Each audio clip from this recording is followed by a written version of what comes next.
Good morning, my friends, fine English speakers. How are you getting on? Are you well on this beautiful Sunday morning? I hope you're doing just fine, and it's time to learn another English idiomatic expression.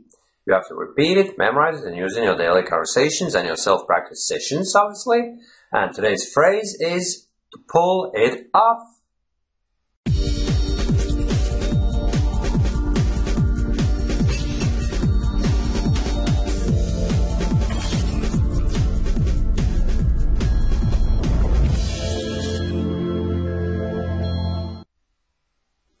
Welcome back, my friends. So, today's phrase is to pull something off, and it's a typical phrasal verb, so it's a very specific idiomatic expression. You know, phrasal verbs are verbs consisting of the main part, to pull, and off, which is the auxiliary part, you know.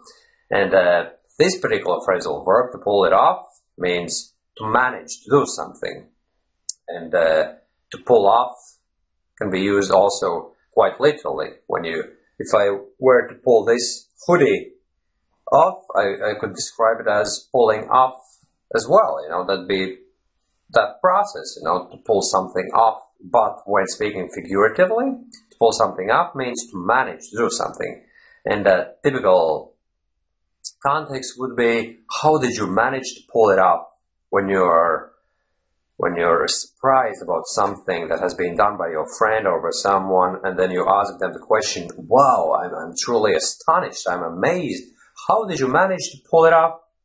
It means, how did you manage to do it? Because whatever they've done was quite an incredible feat. You know, you wouldn't be able to do it, you wouldn't be able to manage, you wouldn't be able to pull it off, you know. And then you exclaim your excitement, your astonishment, and then you tell that person, wow, how did you manage to pull it off?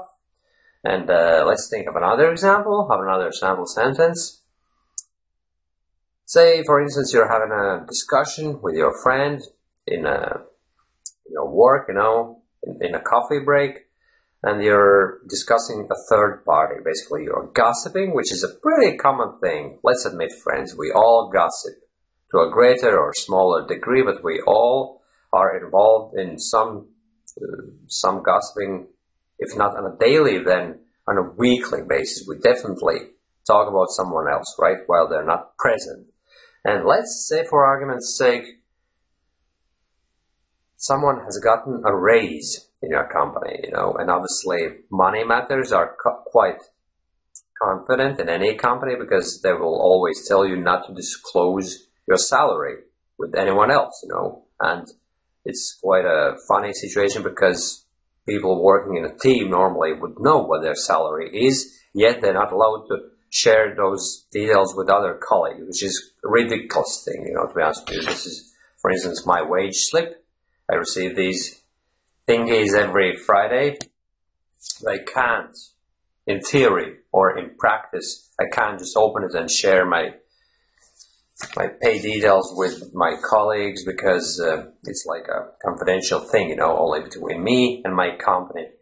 So you're discussing a third person who you know for a fact has recently received a pay raise, and you're telling your friend or just someone you might know, you know, and you tell them, wow, how did they pull it off? I thought that we were never going to get the raise, yet somehow he managed to pull it off. It's quite incredible. I don't know. There must be something weird going on between him and the boss. You know, they're involved in some dodgy business. You know, I don't know what it is, but no ordinary person would be able to pull it off. You know, and that was the second example. Now let me think of another example. Speaking of my websites. As you may know, I have a number of them. I have the English Harmony blog, I have my Easy Idioms blog, which is this blog where you're currently watching this video, right? And then I have my Accent Adventure website and my newest website, bestenglishfiction.com. So basically, I have my 4 blogs. And some people might wonder how I managed to pull it all off. They wonder how I managed to make it all happen, to run all those 4 blogs coherently and publish good quality content and record videos, how I find time for that, you know. And that's when this phrase, to pull it off, I don't know how I managed to pull it off. That's when this phrasal verb comes in very handy. And to answer this question, I'll tell you just one thing, right? I just take one thing at a time. So now I'm only focused on this video. There's nothing else on my mind. I'm focused on the fact that I have to record this video, I have to publish it on YouTube, and then publish the related blog post on my easyidioms.com blog. That's all. I don't think about all the other blogs of all the other websites I have and all the emails I have to answer and whatnot. I just don't think about it.